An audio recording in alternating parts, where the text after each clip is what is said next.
Welcome to The Advocate, a program that thrashes out all the topical issues of the day. When you are in government, you don't see nothing wrong with whatever is happening. The moment you are out there, everything is wrong. You can't even see many women now, and when they're there, they're not even really making a mark, and then they have an NYSC problem and this and that. One of the reasons why we don't have more women in politics in Nigeria is for as long as political meetings continue to take place in the middle of the night. Exactly.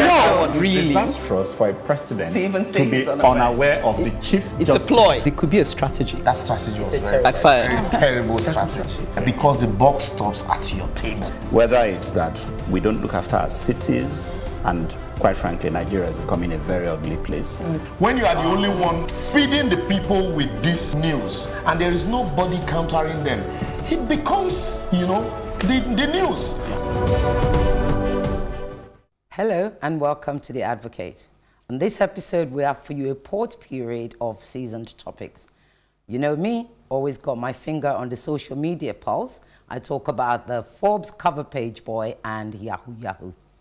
Chuka is calling out religious noisemakers, while Ekene sets out her therapist chair and invites us to talk about those who have a meltdown. She's not talking about me. Benga, our guest advocate, takes on the topic of, that Yam Festival and the brothers in Germany. Uche, on the other hand, ain't got time to waste. She's calling out scam pastors and why we all continue to listen to them. This episode, as usual, is The Advocate, no holds barred. Right, now me first. My topic is titled The International Licensed Rogue.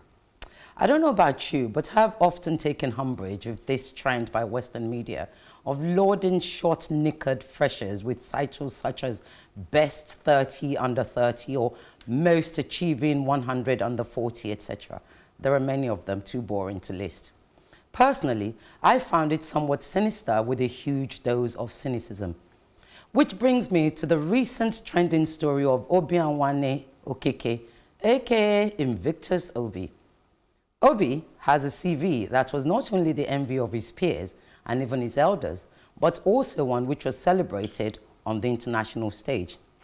At only 32 years old, Invictus Obi had already adorned the cover of Forbes magazine as the Forbes 30 Under 30, this was in 2016, featured on the BBC, delivered a TED Talk and even addressed an audience at the prestigious London School of Economics African Summit. His business portfolio spanned across many African countries, and the businesses ranged from oil and gas, agriculture, infrastructure, including solar energy, would you believe? Obi, as Group MD of Invictus Energy Group, had been showered with countless international awards. Said it was lauded to be one of the brightest stars to emerge from Africa.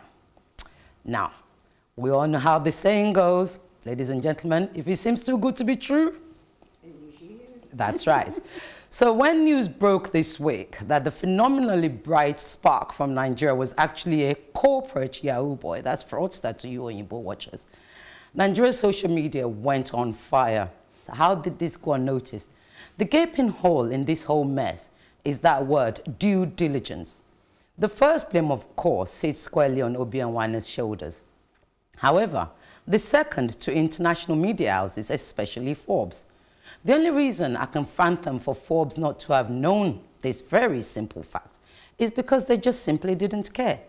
How does a 20-something-year-old get to be a big player in the capital-intensive industries such as oil and gas, real estate? Unless inherited, it's near on impossible.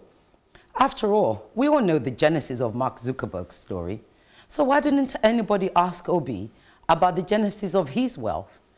Which brings me to the third accessory of this crime, our society. These days, every young Nigerian who is yet to even register a business name is a motivational speaker. They are positioned on platforms higher than their grades, with invitations to lecture in grammar that's above their comprehension. Public speaking is now the ambition for millennials and Generation Zs, never mind if they have one single GCSE. It doesn't matter that they lack substance or experience.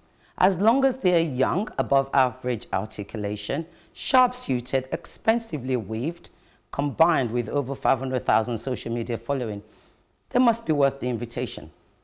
Of course, some of them also learned the trick from their mentors. I won't name any names. In this fast-paced era of digitalization, who has time for details, I ask, when all you have to do is just skim over the headlines?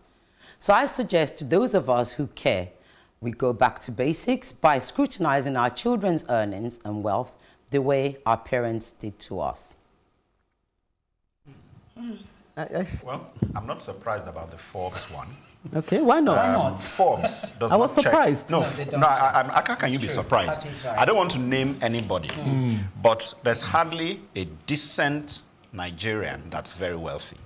And Forbes continues to publish lists of $2 billion is this man, he's Nigerian. Another 1.5, that man. Oh, this one sank, but he's back to 2 billion.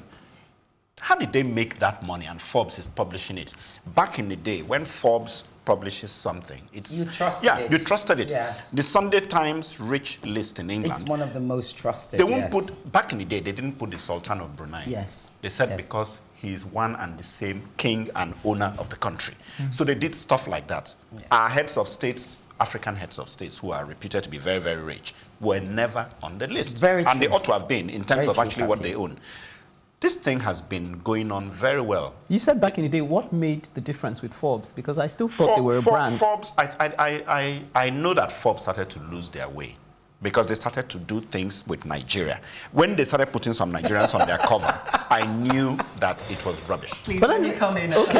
Yeah, then I'll... I love the way you said they lost their way after doing things. But I know what you meant. I stopped buying into this whole Forbes thing because it got to the point where it was just ridiculous. They were putting all manner of people on it. And then I started to hear rumors. I never, substantiated the rumors, but I wouldn't put it past us that we were now paying Forbes to get listed on this list. And now it makes perfect sense. I mean, if a guy like this can just show up, no due diligence, as you said, then it can only mean that he must have paid a certain amount of money. Forbes didn't even care. They were like, you know what, we'll take the money. And now they're a huge embarrassment. Okay, let me come in then, because I wouldn't go as far as you should say it means that, because a lot of people are just careless, unfortunately. Maybe there was a change of leadership. Forbes? Maybe let me get to where I'm going. And so essentially, we've seen some of these Forbes under 30 come through our station. And when you look at them, you look at their background, you can understand if there was an agenda behind pushing young Nigerians and promoting them,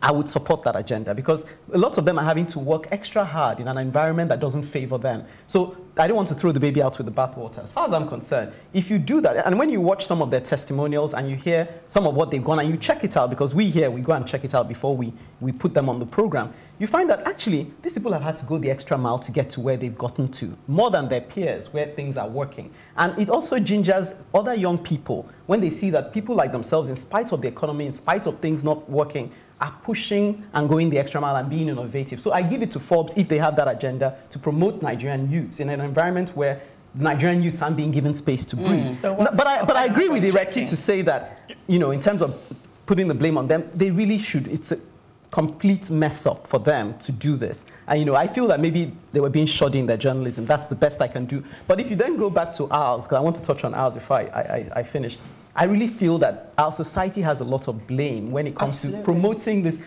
unattainable, or packaging. We're too hooked on packaging. I think I even mentioned in my last advocacy, everybody has an NGO, everybody has something they're doing. There's always a microphone, there's always pictures, there's always an image you're projecting. And when you look behind all for the gram, my darling. I really think gets to me. Social media age. And then if you, recently, I think even the Wadume story, that's still making me sick at the stomach. Here's somebody who is enriching himself as a kingpin kidnapper. And the people around him are saying he built borehole, he built us a mosque. Are you thinking fame is not name. Yes.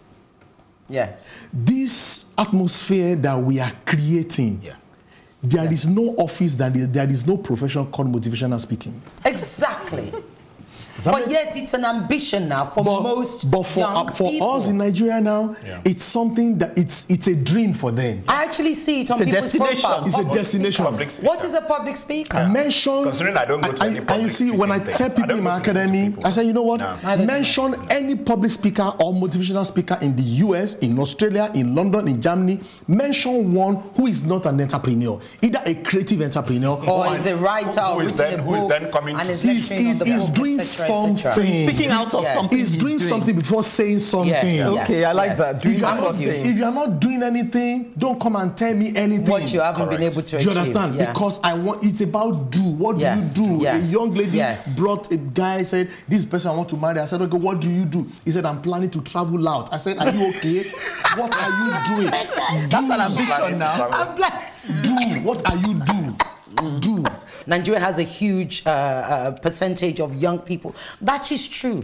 But it's not about the percentage of young people that matters. What is the quality and the quantity of the young people, the density of that youth? That's number one. Number two is we have to be careful because there is a saying, we are Africans after all. And in Nigeria, there is a saying.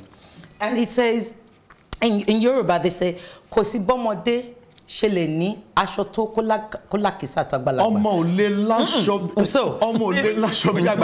So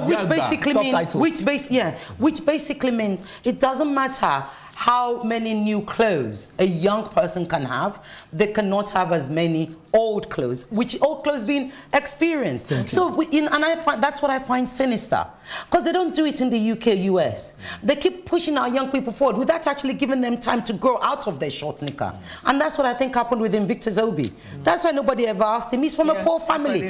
Where was the first chunk of investment from? Nobody ever asked him. Oh, let me just correct the name. Obi Nwanne. That Obi Nwanne, thank you. The heart of a brother. Yeah, the heart of a brother. There you go. Well, he's got a heart, all right. He's brave. The heart of the money. So.